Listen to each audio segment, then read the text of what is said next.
Hello guys, welcome to my channel. दोस्तों, आज मैं क्लास 11th के हिस्ट्री का फर्स्ट लेसन समय की शुरुआत से के विषय में आपको मुख्य बातें समझाऊंगी। बच्चों, मैं जानती हूँ कि हिस्ट्री के लॉन्ग लेसन्स को पढ़ना और समझना काफ़ी कठिन काम होता है, लेकिन अगर आप शॉर्ट में लेसन को समझ लेंगे तो स्कूल में टीचर आपको पढ़ाएं या आप अपने आप से लेसन को पढ़ो, आपको समझने में आसानी होगी। तो बच्चों, इस लेसन में मुख्य रूप से ये बताया गया है कि धरती पर मानव का विकास कैसे हुआ, मानव अस्तित्व की शुरुआत कब और कहाँ से हुई। वैसे तो आप सभी ये बात जानते हैं कि हम जैसा आज दिखते हैं वैसा बनने में हमें लाखों साल लग गए हैं, मगर मानव विकास के क्रम को 360 लाख से लेकर 240 लाख सालों के मध्य में हम खोज सकते हैं। मनुष्य जैसे दिखने वाले प्राणियों की उत्पत्ति 56 लाख साल पहले हुई है। ये मनुष्य जानने लगे थे कि शिकार कैसे करना है, पेड़ पौधों से फलों और खाने की वस्तुओं को कैसे इकट्ठा करना है। हिस्टोरियंस ने जब शुरुआती मानव इतिहास को समझने का प्रयास किया तो खुदाई के दौरान उन्हें इसके अनेक प्रूफ्स मिले, जैसे मानव जीवाश्म। इन्हें इस तरह से समझिए, जब कभी मनुष्य खाने की खोज में कहीं जा रहे होंगे तो अचानक कोई आपदा आ गई होगी, कोई बड़ा पत्थर या पहाड़ उन पर गिर गया होगा जिसके नीचे वे दबकर मर गए होंगे और लाखों सालों तक वहीं दबे रहे।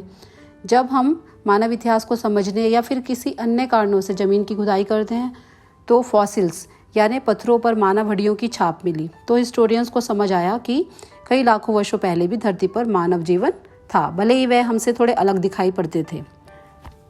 हिस्टोरियंस ने 360 लाख से 240 लाख के बीच एशिया तथा अफ्रीका में पाए जाने वाले मैमल्स जो बच्चों को दूध पिलाकर पालते थे, इन्हें प्राइमेट नामक श्रेणी में रखा। 240 लाख साल पहले प्राइमेट से एक उपसमूह उत्पन्न हुआ जिसे होमिनाइड कहा गया। इसमें वानर और एप भी शामिल थे। फिर उसके बहुत समय बाद लगभग 56 लाख साल पहले होमिनिड प्राणियों के होने के साक्ष्य मिलते हैं। होमिनिड होमिनाइड का ही एक उपसमूह है। वैसे तो इसमें अनेक समानताएं थी, लेकिन इनमें कुछ बहुत बड़े अंतर भी थे। नंबर 1, होमिनाइड का मस्तिष्क होमिनिड की तुलना में छोटा होता था। होमिनाइड 4 पैरों पर चलते थे, जबकि होमिनिड सीधे खड़े होकर अपने पिछले 2 पैरों पर चलते थे। होमिनिड औजार बना सकते थे तथा अपने हाथों से उनका इस्तेमाल भी कर सकते थे। पूर्व होमिनिड छोटे जानवरों जैसे चूहा, छछूंदर, पक्षियों, उनके अंडों, यहाँ तक कि कीड़े मकोड़ों को भी खाते थे। होमिनिड को आगे कई शाखाओं में, जिन्हें जीनस कहते हैं, में विभाजित किया गया, जिनमें ऑस्ट्रेलोपिथिक्स और होमो के विषय में हम जानेंगे। इन शाखाओं में प्रत्येक की कई अन्य प्रजातियां भी पाई गईं, जिनके विषय में आगे चर्चा करेंगे। होमो तथा ऑस्ट्रेलोपिथिक्स के बीच कुछ मुख्य अंतर थे। ऑस्ट्रेलोपिथिक्स का मस्तिष्क होमो से बड़ा था और जबड़े व दांत भी उनसे बड़े थे। इन्होंने ही सबसे पहले पत्थर के औजार बनाए थे। लगभग 25 लाख वर्ष पहले धरती पर हिमयुग के आने से जलवायु और वनस्पति की स्थिति में बड़े परिवर्तन हुए। वर्षा की कमी तथा तापमान में के कम हो जाने से धीरे धीरे जंगल घटने लगे और घास के मैदानों का क्षेत्रफल बढ़ गया। तब ऑस्ट्रेलोपिथिक्स के प्रारंभिक रूप, जो जंगलों में रहने के आदी थे, विलुप्त हो गए और उनकी जगह अन्य प्रजातियों जो शुष्क परिस्थितियों में आराम से रह सकती थी आ गईं, जिनमें जीनस होमो मुख्य थे। होमो का अर्थ होता है मनुष्य। होमो को भी वैज्ञानिकों ने उनके प्राप्त जीवाश्मों के आधार पर कई प्रजातियों में बांटा है। होमो हैबिलिस, ये पत्थरों के औजार बनाना जानते थे। होमो इरेक्टस, ये सीधे खड़े हो सकते थे और अपने दोनों पैरों पर चल सकते थे। होमो सैम्पियंस, ये चिंतनशील मनुष्य थे। आधुनिक मानव की उत्पत्ति का इतिहास लगभग 1,60,000 साल पुराना है। अफ्रीका और यूरोप के बहुत से हिस्सों में मानवों के पूर्वजों द्वारा बनाए गए पत्थरों के औजार पाए गए हैं, जिससे इतिहासकारों को पता चला कि हमारे पूर्वज पत्थरों को तराशकर औजार बनाना जानते थे। लगभग 35,000 साल पहले हमारे पूर्वजों के शिकार करने के तरीके में परिवर्तन आया। उन्होंने पत्थरों से तीर, कमान, भाले आदि बनाने शुरू कर दिए थे। रोएदार जानवरों का शिकार कर उनकी खालों से कपड़े बनाना शुरू कर दिया था। सिले हुए कपड़ों का पहला साक्ष्य लगभग 21,000 वर्ष पुराना है।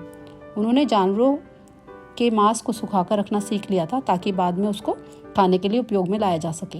बारीक नोकदार औजारों की मदद से उसने सींगों और हाथी के दांतों पर नक्काशी करना सीख लिया था।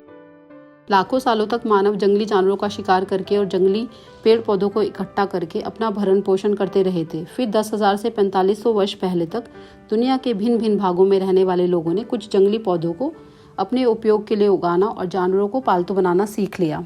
लोगों ने एक स्थान पर पहले से ज़्यादा लंबे समय तक रहना शुरू कर दिया। इस प्रकार गारे, कच्ची ईंटों और पत्थरों से भी स्थायी घर बनाए जाने लगे। यह आधुनिक मानव द्वारा बनाए गए प्राचीनतम गांवों में से कुछ थे। लगभग 5,000 साल पहले इससे भी अधिक संख्या में लोगों के समूह एक साथ शहरों में रहने लगे। ऐसा क्यों हुआ और शहरों तथा अन्य बस्तियों में क्या अंतर होता है, ये हम अपनी अपकमिंग वीडियो में समझेंगे। तो दोस्तों, अगर आपको ये वीडियो यूज़फुल लगी हो तो मेरे वीडियो को लाइक कीजिए, अपने फ्रेंड्स के साथ शेयर कीजिए और अगर चैनल पर नए हैं तो प्लीज़ चैनल को सब्सक्राइब कीजिएगा। Thanks for watching.